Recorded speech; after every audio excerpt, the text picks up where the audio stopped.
When I was in prison, a young lady who is now the principal of a leading university in South Africa came to see me. She did not beat about the bush. She said, if my father were still alive, she would have been 70. You are 70. And I came here to see how a man of 70 looks like. Now I am 80. That is when I found some place in my country, and a lady answered the telephone. I then asked, to whom am I speaking? She said, you're speaking to me. I said, well, lady, I know I'm speaking to you, but what's your name? She said, who are you to ask for my name? What's your name?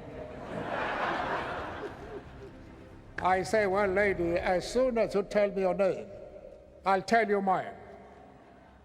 But as we argued as to who should tell his or her name, she became very cross. And she said, you seem to be a backward person. Have you passed your matric? Now, matric in our country is a university entry examination. And I said, well, lady, you must be very careful. Because if the qualification to speak to you is the possession of a matric certificate, I might work hard and pass my matric and be in the same class as you are. That was treason. She said, you will never be in my class, and bang the telephone. How I wish she were here today.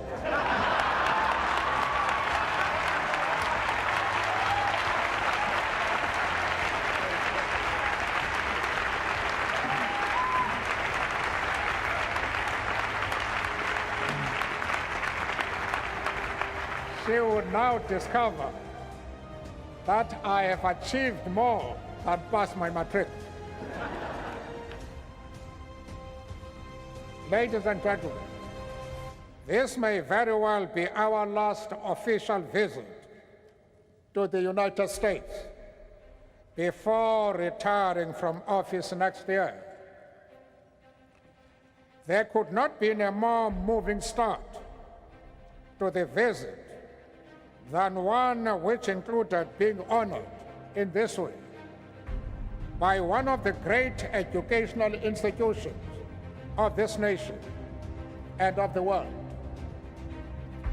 If in these later years of a life lived in pursuit of equality, we can at last look upon our own country as one in which citizens, regardless of race, gender, or creed, share equal political rights and opportunities for development, we do so with great gratitude towards the millions upon millions all around the world who materially and morally supported our struggle for freedom and justice. Together with those freedom and justice-loving citizens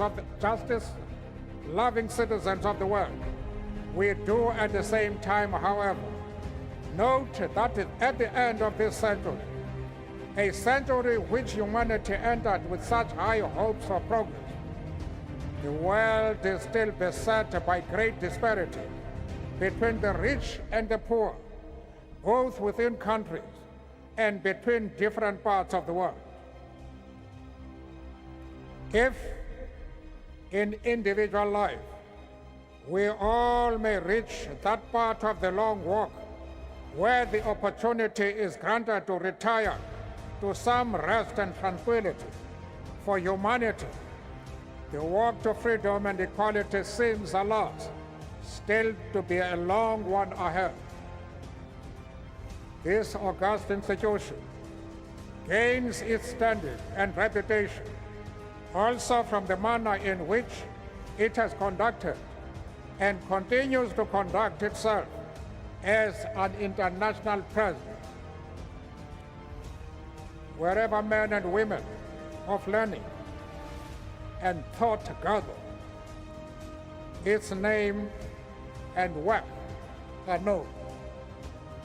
It embodies that spirit of universality which marks a great university. To join the ranks of the alumni is to be reminded of the oneness of our global world. The greatest single challenge facing our globalized world is to combat and eradicate its disparity. While in all parts of the world progress is being made in entrenching democratic forms of government, we constantly need to remind ourselves that the freedoms which democracy brings will remain empty shells if they are not accompanied by real and tangible improvements in the material lives of the millions of ordinary citizens of those countries, where men and women and children go burdened with hunger, suffering from preventable diseases,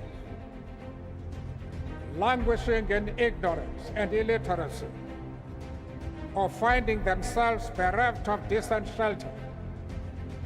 Talk of democracy and freedom that does not recognize these material aspects can ring hollow and erode the confidence exactly in those values we seek to promote.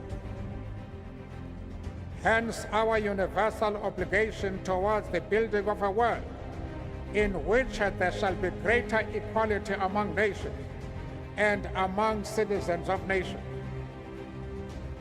The disparity between the developed and developing world, between North and South, reflects itself also in the sphere of educational and intellectual resources. The United States of America and democratic South Africa have, in the course of these last 4 years, built a relationship of mutual respect and cooperation.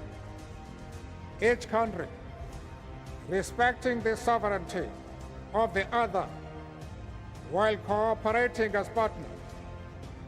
As part of this relationship, the scholars who had the benefit of studying here returned better equipped to deal with the local challenges and problems as Africans. It is therefore a source of great encouragement and inspiration for us to learn about the Emerging Africa's Research Project housed in the newly created Center for International Development at Harvard.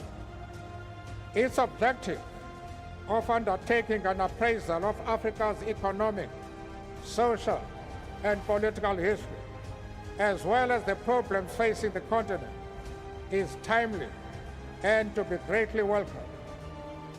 But it will be doing this in collaboration with African research institutions and scholars will serve to strengthen and build African intellectual capacity to take charge of its reconstruction and regeneration.